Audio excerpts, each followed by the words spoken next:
Hi friends, Shiny Krish ടാരോട്സിലേക്ക് ഏവർക്കും സ്വാഗതം. ഞാൻ നോക്കാൻ പോകുന്നത് നിങ്ങളുടെ ജീവിതത്തിൽ നിന്ന് ഇപ്പോൾ റീസെൻ്റായിട്ട് കുറേ വ്യക്തികൾ മാറിപ്പോയിട്ടുണ്ടാകും. അതെന്തുകൊണ്ടാണ് നോക്കാം. ഇതൊരു ടൈംലെസ് റീഡിംഗ് ആണ്.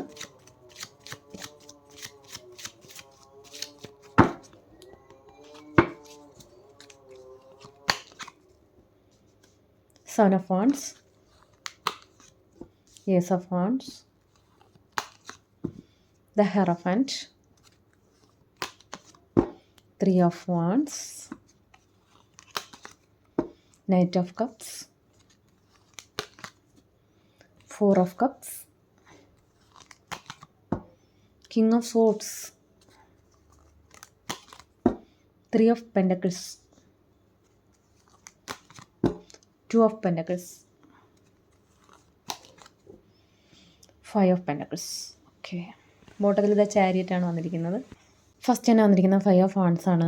നിങ്ങളെക്കുറിച്ച് 4 സൈഡിൽ നിന്നും കുറേ ഗോസിപ്പ് നടക്കുന്നുണ്ട് എന്നാണ് കാണുന്നത്. നിങ്ങളെക്കുറിച്ച് ആരൊക്കെ നിങ്ങളെ ജീവിതത്തിൽ നിന്ന് വിട്ടിട്ട് പോയിട്ടുണ്ടോ അവരുടെ അടുത്തൊക്കെ കുറേ അപവാദങ്ങൾ നിങ്ങളെക്കുറിച്ച് പറയുക, അല്ലെങ്കിൽ ഇവരും കൂടെ ചേർന്നിരുന്ന് മറ്റുള്ള വ്യക്തികളോട് അപവാദങ്ങൾ പറഞ്ഞിട്ടുണ്ട്. അതായത് മറ്റുള്ളവർ വന്ന് പറയുമ്പോൾ ഇവരും അത് വിശ്വസിക്കുകയും നിങ്ങളെക്കുറിച്ച് അപവാദങ്ങൾ പറഞ്ഞു പരത്തുകയും ചെയ്തിട്ടുണ്ട്. അത് നിങ്ങൾ അറിഞ്ഞിട്ടുണ്ടാവും, അല്ലെങ്കിൽ മനസ്സിലാക്കിയിട്ടുണ്ടാവും. അതൊരു കാരണമാണ്. ഒരു കാരണം നിങ്ങൾ മനസ്സിലാക്കിയത്. ഇന്നൊരു കാരണം മറ്റുള്ളവരുടെ ഇൻഫ്ലുവൻസ്. മറ്റുള്ളവർ നിങ്ങളെക്കുറിച്ച് നിങ്ങളെ ശരിയില്ല, നിങ്ങൾ ഭയങ്കര ഇങ്ങനെയാണെന്നൊക്കെ പറയുമ്പോൾ അത് വിശ്വസിച്ച് നിങ്ങളെ തെറ്റായിട്ട് വിചാരിച്ച് അവർ നിങ്ങളോട് ആ രീതിയിൽ സംസാരിക്കുകയോ ഇല്ല അല്ലെങ്കിൽ പെരുമാറുകയോ അതോ അല്ലെങ്കിൽ ഒന്ന് നിങ്ങളെ വിട്ട് ഒരു മാറി നിന്നിട്ടുണ്ടാവും. ചിലപ്പോൾ നിങ്ങളെ കാണുമ്പോൾ പഴയ ഒരു എക്സ്പ്രഷൻ ആയിരിക്കില്ല, ബട്ട് നിങ്ങൾക്ക് എല്ലാം മനസ്സിലാക്കാനുള്ള കഴിവുണ്ട്. ഒരാളുടെ ഫേസ് മാറിയാൽ തന്നെ നിങ്ങൾക്ക് അതിൽ നിന്ന് ചില കാര്യങ്ങൾ നിങ്ങൾക്ക് പഠിച്ചെടുക്കാനുള്ള കഴിവ് നിങ്ങൾക്ക് പ്രത്യേകിച്ച് ഈശ്വരൻ തന്നിട്ടുണ്ട്. അതുകൊണ്ട് തന്നെ അങ്ങനെ ചെയ്യുമ്പോൾ ഓട്ടോമാറ്റിക്കലി നിങ്ങളും ഡിസ്റ്റൻസ് കീപ്പ് ചെയ്യാൻ തുടങ്ങി. ആ വ്യക്തിയെക്കുറിച്ച് നിങ്ങൾ മനസ്സിലാക്കി കഴിഞ്ഞു. സോ അത് അവർക്കും മനസ്സിലായിട്ടുണ്ടാവും. അതൊരു കാരണമാണ് അവർ മാറി നിൽക്കാൻ. പിന്നെ ഇവിടെ വന്നിരിക്കുന്ന ഏസ് ഓഫ് വാൺസ് ആണ്. നിങ്ങളുടെ ജീവിതത്തിൽ ഒരു ന്യൂ ബിഗിനിങ്സ് ഉണ്ടായിട്ടുണ്ട്. ഇത് നിങ്ങളുടെ റിലേഷൻഷിപ്പിലായിരിക്കാം, അതുമല്ലെങ്കിൽ നിങ്ങളുടെ കരിയർ ബേസിലോ മണിയുടെ കാര്യത്തിലോ, അല്ലെങ്കിൽ നിങ്ങളുടെ ജീവിതത്തിൽ എന്തെങ്കിലും ഒരു സക്സസ് വന്നിട്ടുണ്ടാവും.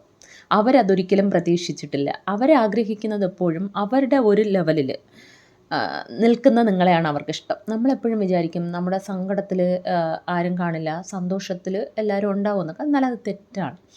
സങ്കടത്തിൽ സഹതാപം പറഞ്ഞ് പലരും വരും. പക്ഷേ നമ്മൾ സന്തോഷമായിട്ടിരിക്കുമ്പോൾ നമ്മുടെ കൂടെ നിന്ന് നമ്മൾ വിശ്വസിക്കുന്ന അത്രയും നമ്മുടെ ഫ്രണ്ട്സ് ആയിരിക്കാം, അല്ലെങ്കിൽ റിലേറ്റീവ്സ് ആയിരിക്കാം, അല്ലെങ്കിൽ ചിലർക്ക് കൂടെ നിൽക്കുന്ന ചില വ്യക്തികൾ കൂടെ ആയിരിക്കാം.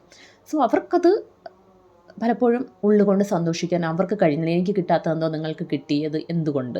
അങ്ങനെ ഒരു ക്വസ്റ്റ്യൻസ് അങ്ങനെ കിട്ടാൻ പാടില്ലല്ലോ. അങ്ങനെയൊക്കെ ഒരു മൈൻഡ് സെറ്റിൽ അവർ മാറിപ്പോയിട്ടുണ്ടാവും. കാരണം അവർക്ക് ആ പഴയ നിങ്ങളെയാണ് വേണ്ടത്, താഴ്ന്നിരിക്കുന്ന നിങ്ങളെ. സോ നിങ്ങൾ ഒരു പടി മേളിൽ പോകുന്നത് അവർക്ക് അക്സെപ്റ്റ് ചെയ്യാൻ കഴിയുന്നില്ല എന്നുള്ളതും നിങ്ങളിൽ നിന്ന് മാറിപ്പോകാൻ ഒരു കാരണമാണ്.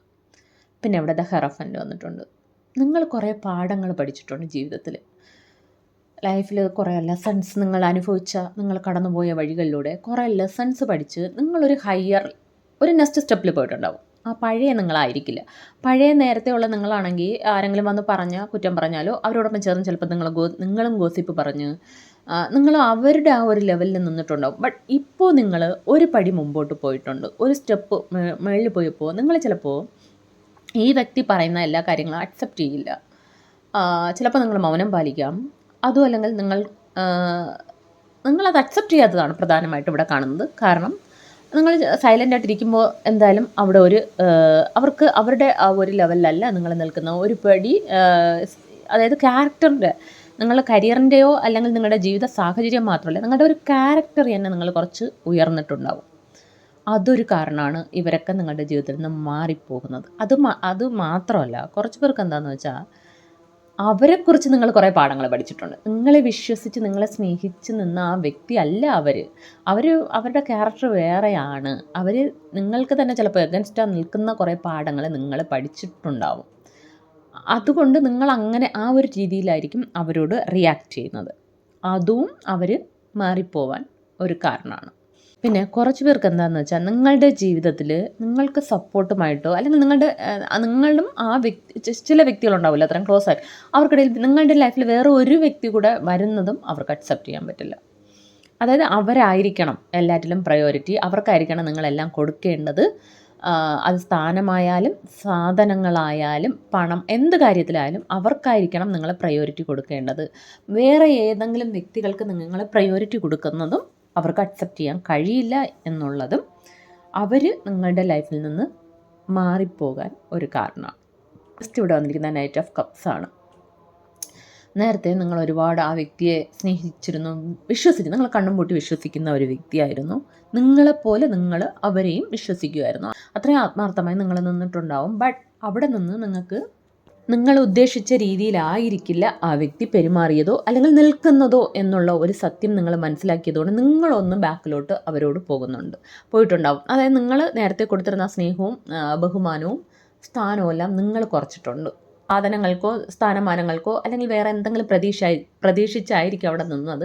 ബട്ട് ഇനി അത് നിങ്ങളിൽ നിന്ന് കിട്ടില്ല എന്നുള്ള ഒരു റീസൺ കൊണ്ടും കുറച്ച് പേര് നിങ്ങളുടെ ജീവിതത്തിൽ നിന്ന് പോയിട്ടുണ്ട്. നെക്സ്റ്റ് ഇവിടെ വന്നിരിക്കുന്നത് അവർ നിങ്ങളിൽ നിന്ന് പ്രതീക്ഷിച്ചതൊന്നും അവർക്കിപ്പോൾ കിട്ടുന്നില്ല എന്നുള്ളതാണ്. അതിപ്പോൾ ഞാൻ പറഞ്ഞ നിങ്ങളുടെ ക്യാരക്ടർ മാറിയത് കൊണ്ടായിരിക്കാം, അല്ലെങ്കിൽ നിങ്ങളുടെ സ്നേഹം മാറിയത് കൊണ്ടായിരിക്കും. ഇനി നിങ്ങളോട് ഇരുന്നാൽ ഒരു മടുപ്പും മരവിപ്പുമാണ് അവർക്ക് ഫീൽ ചെയ്യുന്നത്. കാരണം അവരുദ്ദേശിച്ച വ്യക്തി അല്ല ഇപ്പോൾ നിങ്ങൾ. പിന്നെ കുറച്ച് പേർക്ക് ഇവിടെ എന്താണെന്ന് വെച്ചാൽ നിങ്ങളുടെ ജീവിതത്തിൽ എന്തെങ്കിലും ഒരു പ്രശ്നങ്ങളോ റിലേഷൻഷിപ്പിൻ്റെ കാര്യത്തിലോ അല്ലെങ്കിൽ നിങ്ങളുടെ മണി കരിയറോ എന്തെങ്കിലും ഒരു കാര്യത്തിൽ നിങ്ങൾക്കൊരു ഫെയിലിയർ എപ്പോഴെങ്കിലും വന്നിട്ടുണ്ടാവും, അല്ലെങ്കിൽ ഒരു പരാജയം, ഒരു താഴ്ച ഒക്കെ വന്നിട്ട് നിങ്ങളത് അവരോട് പറയുമ്പോൾ അവർ ചിലപ്പോൾ നിങ്ങളെ ആയിരിക്കും കുറ്റപ്പെടുത്തുന്നത്. അതായത് നിങ്ങളെ ഒരു കുറ്റക്കാരായി കാണുന്നുണ്ടാവും. നിങ്ങൾക്ക് അങ്ങനെ ഒരു തകർച്ച വന്നപ്പോൾ ഇവർ നിങ്ങളിൽ നിന്ന് പോയിട്ടുണ്ടാവും. കാരണം അവർക്ക് വേണ്ടത് ആ ഒരു എല്ലാം ലഭിക്കുന്ന, എല്ലാം കിട്ടുന്ന, നിങ്ങളൊരു സക്സസ്ഫുൾ ആയിട്ടുള്ള ഒരു വ്യക്തിയാണ് വേണ്ടത്. നിങ്ങളുടെ ആ ഫെയിലിയർ ചിലപ്പോൾ നിങ്ങൾ വിട്ടുപോയിട്ടുണ്ടാവും. ബട്ട് അതിനുശേഷം നിങ്ങൾക്ക് പല സക്സസ്സും വന്നാലും നിങ്ങൾ അങ്ങനെ വിട്ടുപോയ ആ വ്യക്തിയെ അക്സെപ്റ്റ് ചെയ്യില്ല. അതുകൊണ്ട് തന്നെ അവർ മാറി നിൽക്കുന്നുണ്ടാവും. പിന്നെ ഇവിടെ കാണുന്നത് കിങ് ഓഫ് സോട്ട്സ് ആണ്. നിങ്ങളിപ്പോൾ വളരെ സ്ട്രോങ് ആയിട്ടുള്ള ഒരു വ്യക്തിയായിട്ട് മാറിയിട്ടുണ്ട്. നേരത്തെ അവരെന്ത് പറഞ്ഞാലും തലയാട്ടിക്കൊണ്ട് നിൽക്കുന്ന ഒരു വ്യക്തിയാണെങ്കിൽ നിങ്ങളിപ്പോൾ വളരെ കട്ട് ആൻഡ് റൈറ്റായിട്ട് സ്ട്രൈറ്റ് ഫോർവേഡായിട്ട് അവരോട് സംസാരിക്കാൻ തുടങ്ങിയിട്ടുണ്ട്. നേരത്തെ അവരുടെ തെറ്റാണെന്ന് മനസ്സിലാക്കിയാലും നിങ്ങൾ ഈ ഫ്രണ്ട്ഷിപ്പ് കട്ടാകരുതല്ലോ, അല്ലെങ്കിൽ ഇത് മെയിൻറ്റെയിൻ ചെയ്യണമെന്ന് പറഞ്ഞ് നിങ്ങൾ സൈലൻ്റായിട്ട് നിന്നിട്ടുണ്ടാകും, ഇഷ്ടമില്ലെങ്കിൽ പോലും. ബട്ട് ഇപ്പോൾ നിങ്ങൾ അത് തുറന്നടിച്ച് നിങ്ങൾ മുഖത്ത് നോക്കി ശരിയല്ലെങ്കിൽ ശരിയല്ല എന്ന് നിങ്ങൾ പറയാൻ തുടങ്ങി. പല കാര്യങ്ങളും നിങ്ങൾ തെറ്റാണെങ്കിൽ ക്വസ്റ്റ്യൻ ചെയ്യുന്നുണ്ടാവും. സോ അതവർക്ക് അക്സെപ്റ്റ് ചെയ്യാൻ പറ്റുന്നില്ല. അവർക്ക് അവർ ചോദിക്കുന്നതിനും പറയുന്നതിനും പോളിഷ്ഡായിട്ട് തലയാട്ടിക്കൊണ്ട് നിൽക്കുന്ന ഒരു വ്യക്തിയാണ് വേണ്ടത്. ബട്ട് ഇപ്പോൾ നിങ്ങൾ അങ്ങനെ അല്ല. അതവർക്ക് അക്സെപ്റ്റ് ചെയ്യാൻ പറ്റാത്തത് കൊണ്ട് അവർ മാറിപ്പോകുന്നുണ്ട്. നെക്സ്റ്റ് ഇവിടെ വന്നിരിക്കുന്ന 3 ഓഫ് പെൻറ്റക്കിൾസ് ആണ്. നേരത്തെ നിങ്ങൾ കുറേ പേര്, ഇതിൽ കുറച്ച് പേരെങ്കിലും ധാരാളം മണിയൊക്കെ കൊടുത്ത് അവരെ സഹായിച്ചിട്ടുണ്ട്. കേൾക്കുമ്പോൾ ഒക്കെ നിങ്ങൾ കൊടുക്കുന്നുണ്ടാവും. ചിലപ്പോൾ അതിൽ പകുതി നിങ്ങൾക്ക് തിരിച്ച് കിട്ടലുണ്ടാവില്ല. പിന്നെ അത് തിരിച്ച് ചോദിക്കുമ്പോൾ പല പ്രശ്നങ്ങളും വരുന്നുണ്ടാവും. അങ്ങനെ കുറേ പ്രശ്നങ്ങൾ നിങ്ങൾ ഫേസ് ചെയ്തിട്ട് നിങ്ങൾ അവർക്ക് മണി കൊടുക്കുന്നതൊക്കെ നിർത്തിയിട്ടുണ്ട്. അതവർക്ക് അക്സെപ്റ്റ് ചെയ്യാൻ കഴിയുന്നില്ല. അതങ്ങനെയാണ്. നമ്മൾ എത്രയോ ഒരു 10 പ്രാവശ്യം കൊടുത്തിട്ട് ഒരു പ്രാവശ്യം കൊടുത്തില്ലെങ്കിൽ അത് പിന്നെ പ്രശ്നമാണ്. അത്രയും 10 പ്രാവശ്യം കൊടുത്തതും അവർ മറക്കും. സോ അങ്ങനെ ഒരു മണിയുടെ കാര്യം ഇതിലും നിങ്ങളിൽ നിന്ന് ഇനിയൊന്നും കിട്ടില്ല എന്നുള്ള ഒരു കൺസേൺ അവർക്കുണ്ട്. അതുകൊണ്ടും അവർ മാറിപ്പോയിട്ടുണ്ടാവും. പിന്നെ കുറച്ച് പേർക്ക് എന്താണെന്ന് വെച്ചാൽ നിങ്ങളുടെ മുമ്പിൽ ഇവർ വളരെ പോളിഷ്ഡായിട്ട് സംസാരിക്കുകയും തിരിഞ്ഞു നിന്ന് നിങ്ങൾക്കിട്ട് തന്നെ കുത്തും എന്ന് പറയില്ലേ, നമുക്ക് ബാക്ക് സ്റ്റാബ് തരും എന്ന് പറഞ്ഞില്ലേ, അതുപോലെ കുറേ വ്യക്തികൾ നിങ്ങളുടെ ജീവിതത്തിൽ ചെയ്തിട്ടുണ്ടാവും. സോ അത് നിങ്ങൾ മനസ്സിലാക്കി കുറച്ച് പേര് നിങ്ങൾ സ്ട്രൈറ്റ് ഫോർവേഡായിട്ട് അവരോട് തന്നെ ചോദിച്ചിട്ടുണ്ടാവും, അല്ലെങ്കിൽ നിങ്ങൾ അവരിൽ നിന്ന് ഡിസ്റ്റൻസ് കീപ്പ് ചെയ്തിട്ടുണ്ടാവും. അപ്പോൾ അവരുടെ ഒരു യഥാർത്ഥ ഫേസ് നിങ്ങൾ മനസ്സിലാക്കി കഴിഞ്ഞു എന്ന് ഉള്ളത് കൊണ്ട് കുറേ വ്യക്തികൾ നിങ്ങളുടെ ജീവിതത്തിൽ നിന്ന് മാറിപ്പോയി എന്നാണ് കാണുന്നത്. ഫസ്റ്റ് ഇവിടെ വന്നിരിക്കുന്ന 5 ഓഫ് പെൻറ്റക്കിൾസ് ആണ്. 3 കാർഡ്സാണ് ഇവിടെ കണ്ടിന്യൂസ് ആയിട്ട് പെൻറ്റക്കിൾസിൻ്റെ കാർഡ് വന്നിരിക്കുന്നത്. അതും നിങ്ങളെ ഇതിൽ കുറേ പേരെ ആ വ്യക്തികൾ ചൂഷണം ചെയ്യുന്ന വ്യക്തികളായിരുന്നു. നിങ്ങളെ ചൂഷണം ചെയ്ത് അവർക്ക് കുറേ കാര്യങ്ങൾ നേടിയെടുക്കുക, അത് പണമായാലും മറ്റെന്ത് വിധത്തിലായാലും നിങ്ങളെ ചൂഷണം ചെയ്യുക എന്നൊരു എയിമോടെ ആയിരുന്നു അവർ നിങ്ങളോട് പോളിഷ്ഡായിട്ട് സംസാരിച്ചത് നിന്നതും ഒക്കെ. അത് നിങ്ങൾ മനസ്സിലാക്കാൻ ഒരുപാട് സമയമെടുത്തിട്ടുണ്ടാവും. അങ്ങനെ നിങ്ങൾ മനസ്സിലാക്കി അതുകൊണ്ട് തന്നെ അവർ നിങ്ങളുടെ ലൈഫിൽ നിന്ന് പോയി. കാരണം അവർക്കിനി അവിടെ റോളില്ല, അവർക്കൊന്നും അത് ഇനി കിട്ടില്ല എന്നുള്ള ഒരു ബോധ്യം വന്നിട്ടുണ്ടാവും. അതുകൊണ്ട് തന്നെ നിങ്ങളുടെ ജീവിതത്തിൽ നിന്ന് അവർ കട്ടായിട്ടുണ്ടാവും. നെക്സ്റ്റ് ഇവിടെ ബോട്ടത്തിൽ വന്നിരിക്കുന്നത് ചാരിയറ്റും വന്നിട്ടുണ്ട്, 3 ഓഫ് സോട്ട്സും വന്നിട്ടുണ്ട്, 7 ഓഫ് പെൻറ്റക്കിൾസും വന്നിട്ടുണ്ട്. ഇത് പറയുന്നത് ഇപ്പോൾ നിങ്ങളുടെ ജീവിതത്തിൽ ഒരു ഗ്രോത്ത് ഉണ്ടായിട്ടുണ്ടാവും, അല്ലെങ്കിൽ ഒരു മൂവ്മെൻ്റ് ഉണ്ടായിട്ടുണ്ടാവും. എന്തായാലും അതും അല്ലെങ്കിൽ കുറച്ച് പേര് നിങ്ങൾക്ക് എന്താണോ ഇപ്പോൾ വേണ്ടത്, അത് നിങ്ങളുടെ റിലേഷൻഷിപ്പിലായാലും മണിയിലായാലും അല്ലെങ്കിൽ ജോലിയിലായാലും അതിനെ നിങ്ങൾ ഫോക്കസ് ചെയ്യാൻ തുടങ്ങിയിട്ടുണ്ട്. നേരത്തെ ഇങ്ങനെയുള്ള കുറേ വ്യക്തികളുടെ ഇടയിലും കുറേ വ്യക്തികൾക്ക് വേണ്ടിയും ടൈം സ്പെൻഡ് ചെയ്തിട്ടുണ്ടാവും. അതിൽ നിന്ന് നിങ്ങൾ കുറേ ദുഃഖങ്ങളും പ്രശ്നങ്ങളും മാത്രം നിങ്ങൾ ഫേസ് ചെയ്തിട്ടുണ്ട്. കാരണം അവിടെ ഹാർട്ട് ബ്രേക്കിംഗ് വന്നിട്ടുണ്ട് നിങ്ങൾക്ക്. ഇവരിൽ നിന്നൊക്കെ നിങ്ങൾക്ക് ഒരുപാട് ഹാർട്ട് ബ്രേക്കിങ്ങും ബാക്ക് സ്റ്റാബ് നിങ്ങൾക്ക് കിട്ടിയിട്ടുണ്ട്. ഒരു ചതി അല്ലെങ്കിൽ വഞ്ചന അതൊക്കെ നിങ്ങൾക്ക് കിട്ടിയത് കൊണ്ട് തന്നെ നിങ്ങളിപ്പോൾ അവരെയൊക്കെ വിട്ടിട്ട് നിങ്ങൾക്ക് എന്താണോ വേണ്ടത് അതിനെ ഫോക്കസ് ചെയ്ത് നിങ്ങൾ മുമ്പോട്ട് പോകാൻ തുടങ്ങി എന്നുള്ളതാണ് ഇവിടെ കാണുന്നത്. അതുകൊണ്ട് തന്നെ ഇനി മറ്റുള്ളവർക്ക് അവിടെ സ്ഥാനമില്ല, അതും അവർ മാറി നിൽക്കാൻ കാരണമാണ്. പിന്നെ ഇവിടെ 7 ഓഫ് പെൻറ്റക്കിൾസ് പറയുന്നതും ഇനി നിങ്ങളുടെ അടുത്ത് എത്ര എഫർട്ട് ഇട്ടാലും ഒരു പ്രയോജനമില്ല അവർക്ക്. നിങ്ങളൊന്നും അക്സെപ്റ്റ് ചെയ്യാനോ അവർക്ക് വാല്യൂ കൊടുക്കാനോ പോകുന്നില്ല എന്നുള്ളൊരു മൈൻഡ് സെറ്റും അവർക്കുണ്ട്. അതുകൊണ്ടാണ് ഇവരെല്ലാവരും നിങ്ങളുടെ ലൈഫിൽ നിന്ന് മാറിപ്പോയത് എന്നാണ് ഇവിടെ കാണുന്നത്. അപ്പോൾ ഇതൊരു ജനറൽ റീഡിംഗ് ആണ്. ഇതിലുള്ള പോസിറ്റീവ് കാര്യങ്ങൾ മാത്രം ക്ലെയിം ചെയ്യുക. Thanks for watching.